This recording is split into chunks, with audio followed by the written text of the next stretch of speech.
छत्रपती संभाजीनगर येथील औरंगजेबाची कबर हटवण्यासाठी आज अमरावतीच्या दर्यापूर येथे विश्व हिंदू परिषद व बजरंग दलाच्या पदाधिकारी व कार्यकर्त्यांनी तहसीलदार व पोलीस स्टेशन येथे निवेदन सादर केले आहे।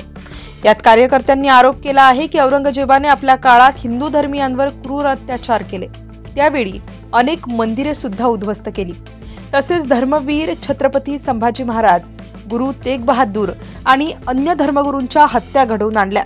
त्यामुळे स्वतंत्र भारतात अशा क्रूर शासकाचे कोणतेही स्मारक असू नये असे मत विश्व हिंदू परिषद व बजरंग दलाच्या कार्यकर्त्यांनी निवेदनातून व्यक्त केले आहे।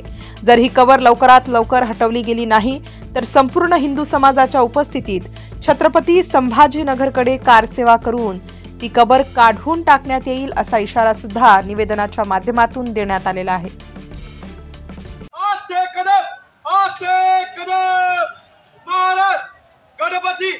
गजपती भूपती प्रजापती सुवर्णरत्न श्रीपती अष्टवदान जागृत अष्टप्रधान वेष्टित न्यायालंकार मंडित शस्त्रास्त्र शास्त्र प्रारंगत राजनीती धुरंधर प्रौढ प्रताप पुरंदर क्षत्रिय कुलवंश सिंहासनाधीश्वर महाराज श्रीमंत श्रीमंत श्रीमंत श्री श्री श्री छत्रपती श्री शिवाजी महाराज की जय। धर्मवीर छत्रपती श्री संभाजी महाराज की जय। भारत माता की जय। हिंदू धर्म की जय। राज्यासह गावखेड्यातील वेगवान घडामोडी पाहण्यासाठी आजच आमच्या जनविकास न्यूज चॅनलला लाईक, सबस्क्राईब करायला विसरू नका।